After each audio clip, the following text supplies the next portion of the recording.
What's up guys, welcome back to another video. My name is Rex, and in today's video I'll be designing some new Fakemon for my Australian based Fakemon region.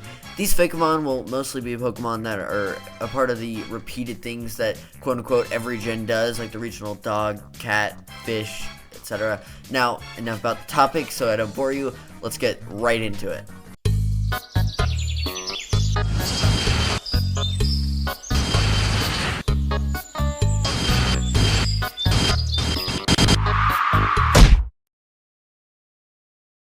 This regional dog does have a pretty basic idea, but a good one nonetheless. The idea is that it's a small cloud puppy that evolves into the most iconic Aussie animal I have yet to include. Or not most iconic, but definitely up there in iconic. The Australian Shepherd seems fitting for the regional dog, so as it's not only extremely iconic, but it also has the energy and personality that any Pokemon should have in the Pokemon world. This little guy would be a water and flying type cloud puppy that flies around the sky and gets bigger and bigger the more water it collects. And if I ever made concept for it, like I made concept art in the last video where I featured my, the starter rework, if I ever did something like that, I should probably include a giant cloud puppy, this little guy just expanding to be bigger than like a whale art. Recently, I've been trying this new technique for my Fakemon where I outline certain patterns with a color closer to the body palette rather than just a black outline. I think in Gen 5 or 6 they started to do this, and then it eventually got way more common in the later gens, especially like a Lola. I personally think I'm getting much better at it, and I think this was a really good start for it, considering it's small and not very complex, but good enough so that it works. Nimbup, the cloud Pokemon. Nimbup float through the skies, traveling by the light breeze in the clouds. Nimbup's mood is dependent on the weather. When in a thunderstorm, it becomes docile and annoyed, but when sunny, it is joyful and lighthearted. When filled with too much water vapor, it can become a cloud-like shape, bigger than a Wailord. Originally, I thought I would go the Lycanroc route with this dude and give it 3 evolutions revolving around weather, but they would all be somewhat similar in design. But after I finished the first evolution, I honestly kind of just scrapped that idea, but let me know if you would like to see a sunny or even snowy version of this doggo. This evolution, however, would be themed around probably the most iconic cloud-based weather, thunderstorms. The cloud color of the first stage becomes much darker and a little more grayish blue, I guess? While the blue accents become a more sharp electricity pattern that has like a yellowish glow.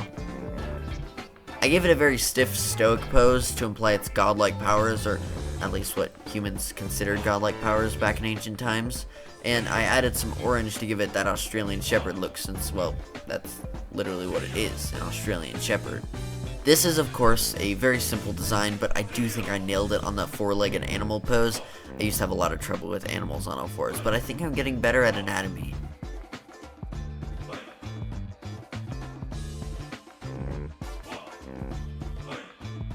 Let me know what you think. Is this guy deserving of 2 other forms, or maybe even 1 other form? Because I'm not entirely sure.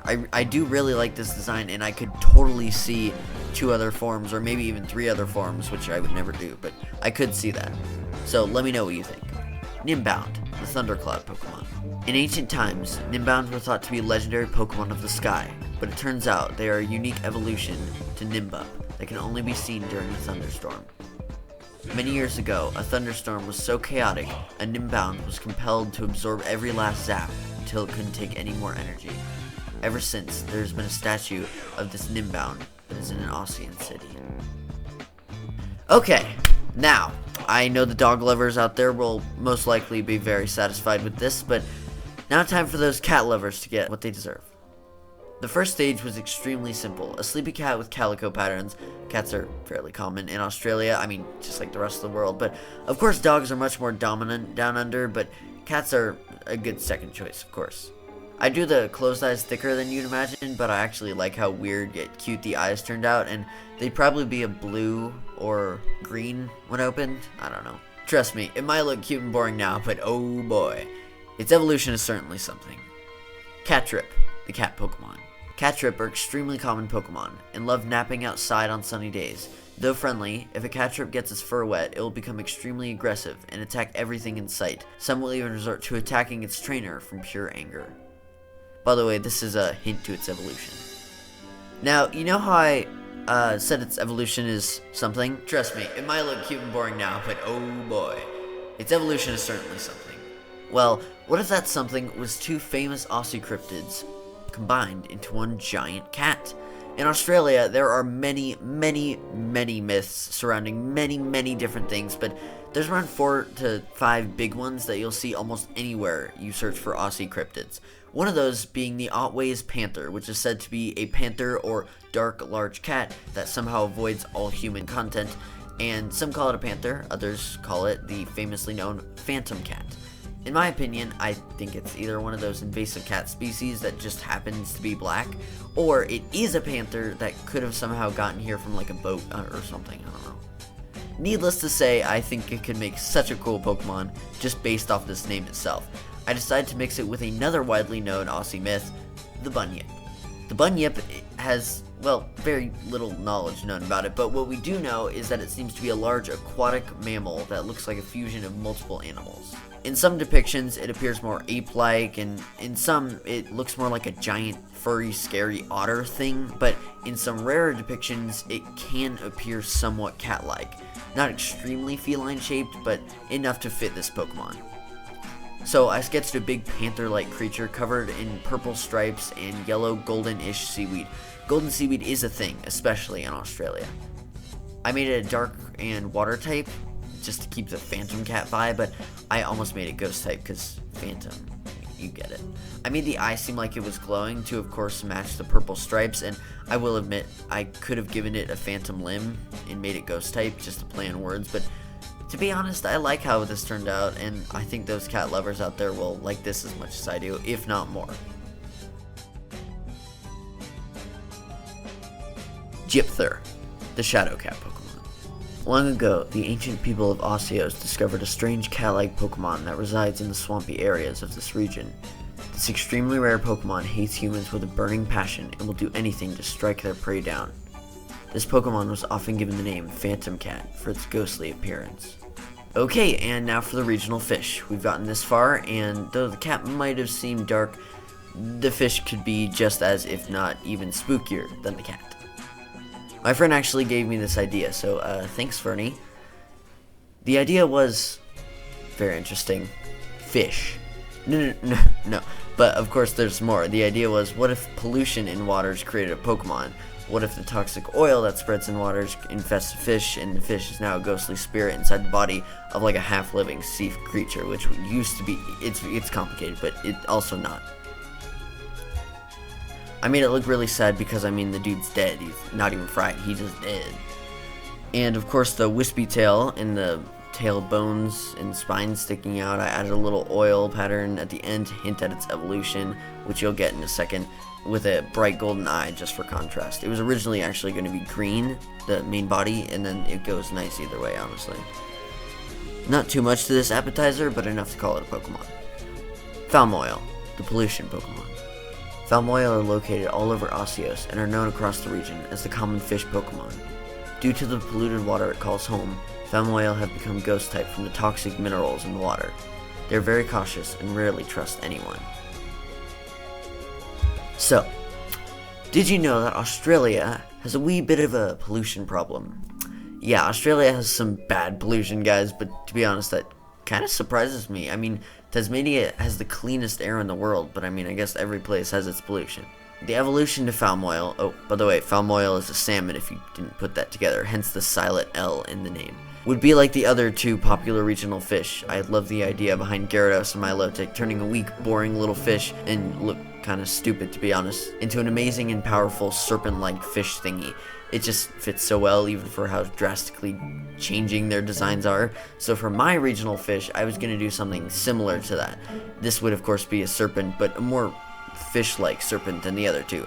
Nothing too crazy to make it a fish-like serpent more than the others, but just keeping the fins and stuff like that would make it more of a fish than the others. And I turned the head fin from the first design into more of a longer, wavy fin that eventually slowly turns into the wispy tail. It just works. I turned the skeleton tail into a spine-like pattern on the sides, and I overall just made it a lot scarier, cooler, and there's also a myth about a sea monster in Australia, the Hawkesbury River Monster, a somewhat serpentine creature similar to Nessie, but obviously in Australia. I already have a Fakemon purely based on this that hasn't been shown yet, but I do think you guys will like it. I did take a bit of inspiration for this design, but it's not fully the river monster, but it partially, just a little bit. I really just love having all the regional things be based on popular Aussie stuff or cryptids that are famous to Australia. So if you'll notice in the panther, what is it, Gyippther, it has the skeleton of the first stage of the fish on its back, if you notice that. So I just thought that was a fun little connection there. Spectroil, the pollution Pokemon. By the way, let me know if it should be Poison Ghost instead, because like Dragalge turned Dragon Poison and just left the water type in the dust, even though it's still in water. So just let me know. Only when Falmoil is completely buried in the darkness that is oil will it evolve into this Pokemon. Spectroil are quite rare, are said to be the spirit of a Falmoil that died due to pollution. Its wispy tail moves like the wind, and was given the name the Lavender Fish in a magazine 50 years ago, during its first discovery. And for the last Fakemon of today, yeah, I know, but I gotta make the video end soon, come on guys.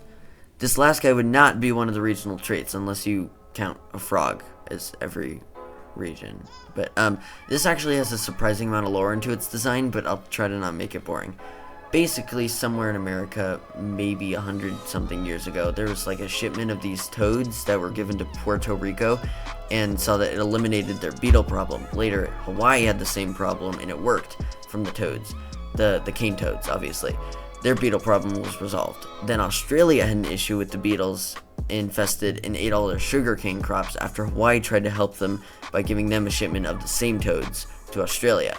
They didn't do much and instead overpopulated the region, did not eat nearly any of the bugs, and eventually became an invasive species. To this day, the cane toad is still an invasive species in Australia and is known as one of the worst invasive species in the entire world. Since like the 1930s, the toads have gotten worse and worse. I just had to make this major issue into a Pokemon. Like, it's too perfect. Now, after looking at some more Aussie myths and cryptids, after digging a little bit, I saw something similar to my idea.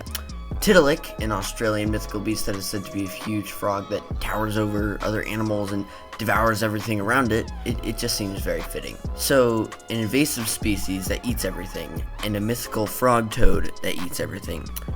Ladies and gentlemen, we have ourselves a Pokemon. In the lore, I imagine it being something along the lines of Alola trying to help get rid of a certain bug type in Ausseos that sends over a shipment of these tiny red frog Pokemon, only to realize they keep eating the entire sugarcane crops. After about 70 to 80 years, have adapted into these chunky toad Pokemon. So yeah, pretty complex, but also pretty simple in some ways. Oh, and the reason for it being red is I also mixed it with another Australian mythical beast called Yaralik or something. Basically a little red guy that eats a lot and hides in trees waiting to kill people. So yeah, perfect for a Pokemon. Anyway, here's Yaralik, the gluttony Pokemon. In ancient times, Yaralik were known as the beasts of destruction, eating everything in sight for miles. If a Yaralik eats enough, it can become bigger than a Wailord. Long ago, Alola gave a shipment of frog Pokemon to Ausseos, and instead of helping fight the problem, they only made it worse, and eventually adapted to become this Pokemon. And with that, our batch of crazy Aussie cryptids is finished. Let me know which one was your favorite and which one you would catch first. Have an amazing day. Rex out. Peace.